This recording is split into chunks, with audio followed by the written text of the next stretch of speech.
defense tonight, containing the hot shooting of Vucevic, Levine, and Satoransky? Well, yeah. Can you guys hear me good or well? Yeah. Yeah, the camera's just like a weird angle. Shoot, yeah, we couldn't get as many stops as we needed tonight. I mean, when you got, Tomas Satoransky going 8 for 10, Patrick Williams going 4 for 5, Daniel Tice going 4 for 6, and making some timely baskets.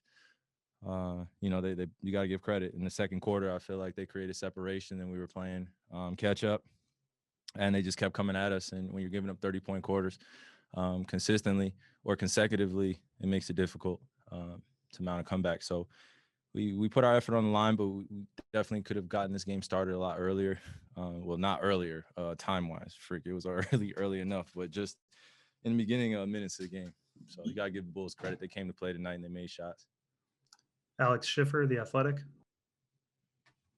Hey, Kyrie, you touched on it a little bit, but also in that second quarter when they pulled away, you guys got cold offensively. Just what do you think the issues were there when you guys just couldn't make shots? I mean, you kind of hit the nail on the head. Just couldn't make shots. Just indecisive. I feel like attempts that occurred in that second quarter where we should just drive it or make an extra play or create an opportunity for a teammate.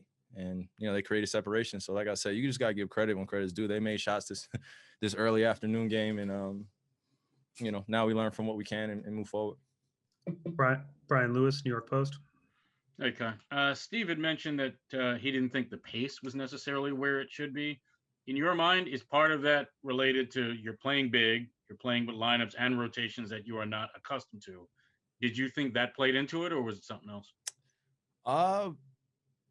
I'll leave that for you guys to discuss and have fun with that in terms of what that is. But I think in terms of how we feel as players going out there to prepare, it would have been nice to have more of a grace period in the morning to get on the court and prepare the way we prepare at home. We had 90 minutes as a team, or I don't know, 115 minutes to prepare before the game, before anybody could get on the court. And it's just like unheard of. I'm usually at the arena 3.5 hours or 2.5 hours before the game to get, locked in as well as my teammates. And today it's just one of those weird games where everybody's schedule's off and it's an early game as it is. It's Easter for some people. And we're playing basketball on this day. So it took just a little bit longer for us to get it going, to get revved up, and it cost us. So you give the Bulls credit. But I feel like we did some good things and we could take some positives from here as well. Christian Winfield, New York Daily News. Hey, Kyrie, it seemed like at 1 second Tyler was running up the floor, and then the next second he's getting helped off. Did you see what happened there, and have you been able to talk to him about what happened? Yeah, I'll let the medical staff, work with him, and I'm sure his representation will how the professional stuff goes. I don't want to speak on someone else's behalf, but we don't want to get hit with the injury bug.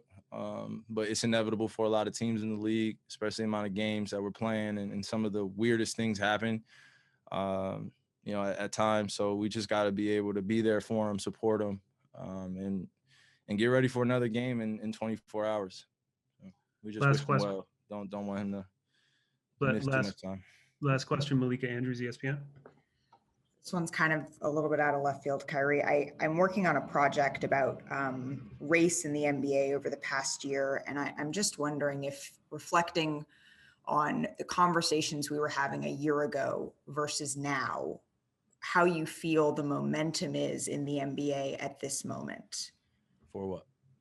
For being a catalyst of pushing discussions around race and specifically race and Black Americans. Yeah, respectfully, Malika, I think that question is due for an intimate conversation, off camera. I don't think that, right after a game, this is the space, because sometimes it doesn't get relayed the same way as it should in terms of, what's really going on out here. So I'm pretty sure we'll be in touch. But I would love to answer your question. I just don't think this is the platform right now to answer it.